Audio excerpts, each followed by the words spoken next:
কত সুন্দরভাবে আমাদের সাপের মতো ছোবল দিয়ে প্রাণটাই নিয়ে নিচ্ছে। শরীর থেকে আমাদের এক ফোঁটা মাংস নিতে পারছে না, ব্লাড নিতে পারছে না, কিন্তু আমাদের প্রাণটাই নিয়ে নিচ্ছে। তৃণমূল কংগ্রেস কাঁপবে কাল থেকে এই খবর পেলে। নমস্কার দর্শক, আমি অরবিন্দ আর আপনারা দেখছেন সঙ্গে অরবিন্দ ইউটিউব চ্যানেল। আপনারা সবাই জানেন তৃণমূল কংগ্রেসের সব থেকে ক্ষমতার জায়গা বা ইউএসপি বা প্লাস পয়েন্ট কোনটা? মুসলিম ভোট বা সংখ্যালঘু ভোট। যত লোকসভা ভোট এগিয়ে আসছে দেখা যাচ্ছে মুসলিম ভোট বা সংখ্যালঘু ভোটটা তৃণমূলের কাছ থেকে সরে যাচ্ছে। কেন বলছি? এর আগের ইলেকশনের কথাগুলো যদি আমরা ভাবি, এর আগে ইলেকশনে দেখা গেছে যে সংখ্যালঘু ভাই বোনেরা একচেটিয়াভাবে তৃণমূল কংগ্রেসকে সমর্থন জানিয়েছিল।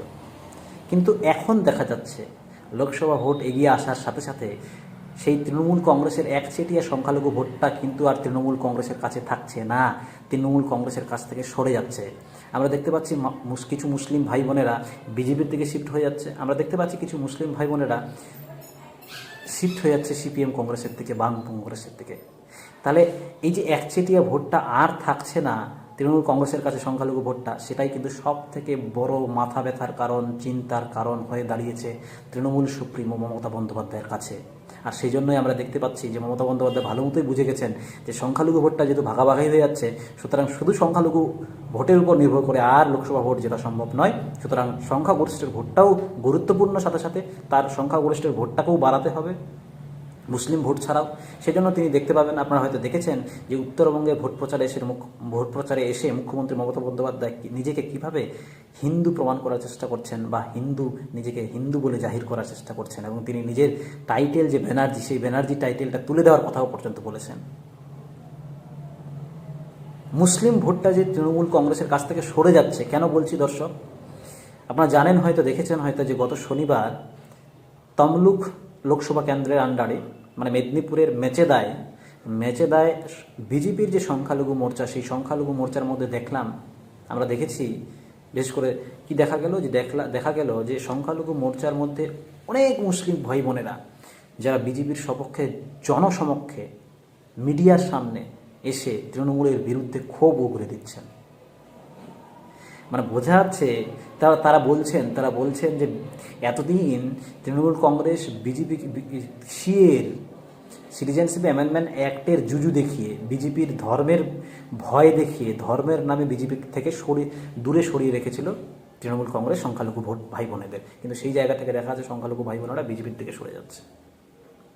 আপনারা একটু শুনুন সেই সংখ্যালঘু ভাই বোনেরা, সেই বিজেপির সংখ্যালঘু মোর্চার যারা কর্মী, বিজেপি কর্মী, তারা কি বলছেন মুখ্যমন্ত্রী মমতা বন্দ্যোপাধ্যায় সম্পর্কে বা তৃণমূল কংগ্রেস সম্পর্কে। আপনারা একটু শুনুন। মমতা ব্যানার্জি যখন এসেছিল সিপিএমের পরে, প্রথম শুরুতে গান গেয়েছিল যে সংখ্যালঘু ভাইদের হয়ে আমি কমসে কম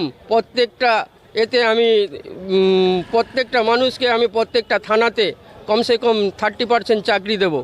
30% চাকরি তো দূরের কথা, একটা থানাতে কোনো থানাতে যদি 1% তো দূরের কথা, 30% তো দূরের কথা, 1% চাকরি দিয়ে দেখাকে একটা ব্লকে, যে মুসলিমকে দেখিয়ে দিক যে 1% চাকরি দিয়েছি। চাকরি দেওয়ার নাম করে সিএর ভয় দেখিয়ে, ধর্মের ভয় দেখিয়ে বিজেপির থেকে আমাদেরকে দূরে সরিয়ে রেখেছে। মানুষ এখন বুঝতে শিখেছে।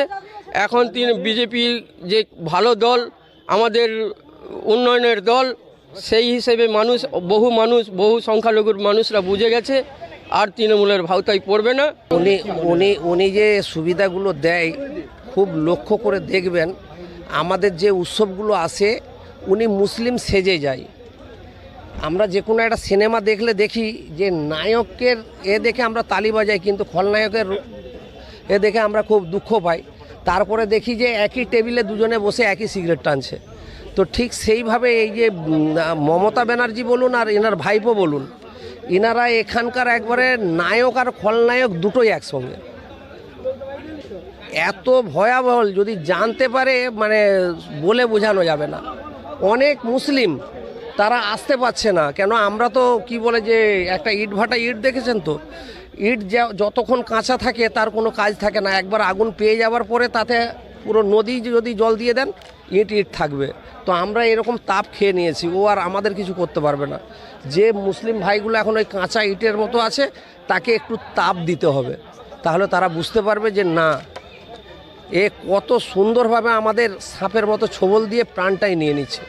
শরীর থেকে আমাদের এক ফোঁটা মাংস নিতে পারছে না, ব্লাড নিতে পারছে না, কিন্তু আমাদের প্রাণটাই নিয়ে নিচ্ছে। পশ্চিমবঙ্গের বাইরে এতগুলো রাজ্যে ভোট হয়েছে, দেখান তো কোন জায়গায় এভাবে মানুষ মারার হয়েছে। ভোট মানে তো উৎসব, মানুষ তার স্বাধীনতা, সে তার পছন্দের প্রার্থীকে ভোট দেবে, এরা তা দিতে দিচ্ছে? উনি মুসলিম হিন্দু কারুর জন্য আন্দোলন করেনি, উনি সিটের জন্য করেছিলেন। তো গদি পেয়ে গেছে, ব্যাস ওনার খেলা শুরু। আর এই যা বলছে ভারতীয় জনতা পার্টি, এ উল্টো বুঝাচ্ছে। এই যে সিএ হয়েছে, তাতে আমাদের মুসলিমদের কি যায় এলো? আমরা তো নাগরিকত্ব পেয়ে আছি, আমাদের বিজেপি মুসলিমের দিকে বেশি তাকায়, কারণ তাহলে এপিজে আবু কালামকে কে সমর্থন করছিল? এই বিজেপি একবার রাষ্ট্রপতি করছিল, দ্বিতীয়বারে যখন করতে চাইলো প্রতিবাদ করছিল কে? এই মমতা আর কংগ্রেস, যার জন্য সে হলো না। তাহলে কি করে সাম্প্রদায়িক হয়ে গেল? একটা ভারতের সর্বপ্রধান যেটা হতে চাইছিল, একটা মুসলমানকে বসাতে চাইছে, আর এরা কি করলো? তার বিরোধিতা করলো, তবুও বিজেপি সাম্প্রদায়িক দল হয়ে যায়। লক্ষ্মী ভাণ্ডার না নিয়ে একটা কিছু কাই দিলে, বা ধরে এই যে জিনিসপত্রের দাম বেড়েছে, তার এটা একটু কম হলে ভালো হয়।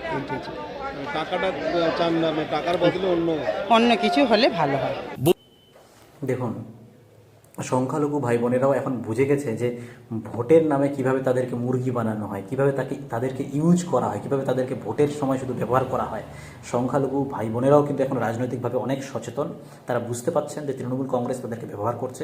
সুতরাং তাদের ইচ্ছামতো তারা যে পার্টিকে পছন্দ বা যারা তাদের হয়ে কাজ করছেন তাদেরকেই তারা ভোটটা দিবেন। আর সিএ এর ভয় দেখিয়ে বা আর ধর্মের ভিত্তিতে ভয় দেখিয়ে আর কিছুতেই বিজেপির যুদ্ধ দেখিয়ে শুধুমাত্র এক ছেটেই হবে তৃণমূল কংগ্রেস সেই ভোটটা পেতে পারে না। সেই কথাটাই কিন্তু সংখ্যালঘু ভাই বোনেরা বারবার করে তুলে ধরছেন এবং মিডিয়ার সামনে তুলে ধরছেন। এবং তৃণমূল কংগ্রেসের মধ্যে যে প্রতি যে ক্ষোভ তৈরি হয়েছে সেটা আপনারা দেখতেই পেলেন।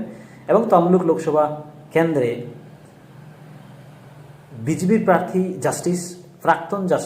প্রাক্তন বিচারপতি অভিজিৎ গাঙ্গুলির যে জয়ের সম্ভাবনাটা আরও কতটা প্রবল, এবং বিজেপি যে সংখ্যালঘু ভাই বোনেদের যে বোঝাতে পেরেছে যে সত্যি সত্যি সিএর সাথে মুসলিমদের কোনো সম্পর্ক নেই, সিএর লাগু হওয়াতে মুসলিমদের উপর কোনো রকম প্রভাব পড়বে না, এটা কিন্তু সত্যি সত্যি বিজেপি সফল হয়েছে বোঝাতে অনেক মুসলিম ভাই বোনেদের। আর সংখ্যালঘু ভোট যে বিজেপির দিকে শিফট হচ্ছে, এ নিয়ে প্রাক্তন বিচারপতি জাস্টিস গাঙ্গুলি কি বলেছেন একটু শুনুন।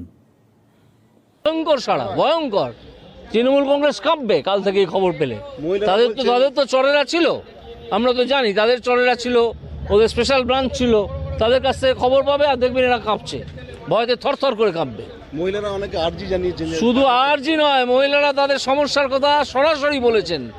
আমি তাদের কাছে মাইক নিয়ে গিয়েছিলাম, যারা উপস্থিত ছিলেন তারা সবাই শুনেছেন যে 500 টাকা 1000 টাকা আমরা চাই না, আমাদের অধিকারটা আমাদেরকে দিন। জল নেই, স্বাস্থ্য নেই, রাস্তা নেই, শিক্ষা নেই, মহিলারা বলছেন তো পরিষ্কার। যেভাবে প্রচার করা হয় যে সিএ মুসলিম বিরোধী, সিএ বিজেপি মানে মুসলিম বিরোধী, সেই জায়গা থেকে কিন্তু বিজেপি অনেকটাই আমি বলবো যে সফল হয়েছে মুসলিম ভাই বোনদের বোঝাতে যে না, বিজেপি মুসলিমদের পাশেও আছে যেমন হিন্দুদের পাশে আছে।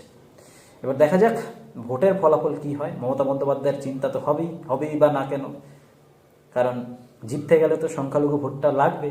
এখন সংখ্যালঘু ভোটটা যদি একচেটে না থাকে তাহলে সংখ্যালঘুর ভোটটাও লাগবে। দেখা যাক এখন তমলুক লোকসভা কেন্দ্রে জাস্টিস অভিজিৎ গাঙ্গুলি কত ভোটে জেতেন। সেখানে আমরা যদি দেখি যে সেখানে সিপিএমের তরফ থেকে দাঁড়িয়েছেন লয়ার সায়ন ব্যানার্জি, খুব অল্প বয়স, আর তৃণমূলের তরফ থেকে দাঁড়িয়েছেন, তৃণমূল যদিও দাবি করে যুব আইকন, যুবদের মধ্যে আইকন, আদৌ আইকন নয়, দেবাংশু ভট্টাচার্য। সেই দেবাংশু ভট্টাচার্য, মুখ্যমন্ত্রী মমতা বন্দ্যোপাধ্যায় দেবাংশু ভট্টাচার্য সম্পর্কে উত্তরবঙ্গে দাঁড়িয়ে তিনি বলেছেন যে আমি জাস্টিস গাঙ্গুলি যেহেতু চাকরি খেয়েছেন, আদৌ চাকরি খাননি, যোগ্যদের চাকরি দেওয়ার জন্যই তিনি চেষ্টা করেছেন, অযোগ্যদের চাকরি খাওয়ার কথা তিনি বলেছেন। অযোগ্যদের চাকরি তো খাওয়ারই কথা, যারা অযোগ্য তাদের চাকরি খাওয়ারই কথা। সেই জায়গা থেকে অভিজিৎ গাঙ্গুলির পিছনে তিনি দেবাংশুকে ছুটিয়ে দেওয়ার কথা বলেছেন মমতা বন্দ্যোপাধ্যায়। এবার দেখা যাক দেবাংশু কতটা দৌড়াতে পারে। দেবাংশু তো মাঝে মাঝে বয়সের কথা বলে। দেখা যাক 4ই জুন ভালো ফলাফলটা বোঝা যাবে। এই তমলুক লোকসভা কেন্দ্রের মতোই আমরা দেখতে পাচ্ছি যে বিজেপির যে সংখ্যালঘু মোর্চা, সেই বিজেপির সংখ্যালঘু মোর্চাও কিন্তু অনেক শক্তিশালী, অনেক তাদের যে সংগঠন সেটাও মজবুত হচ্ছে। এরপরে দেখা যাবে যে 4 জুনে কী রেজাল্ট হয়। এবার ভোটের ফলাফলের তো কোনো আগে থেকে কেউ বলতে পারে না ওইভাবে একদম পিওরলি পারফেক্টভাবে যে ওরাই জিতবে। ভোটের ফলাফল মানে রাতারাতিও অনেক কিছু চেঞ্জ হয়ে যেতে পারে। সুতরাং দেখা যাক 4 জুন। দর্শক, আপনাদের কি মতামত অবশ্যই জানাবেন কমেন্ট বক্সে, আর সঙ্গে থাকবেন সঙ্গে অরবিন্দ ইউটিউব চ্যানেলে।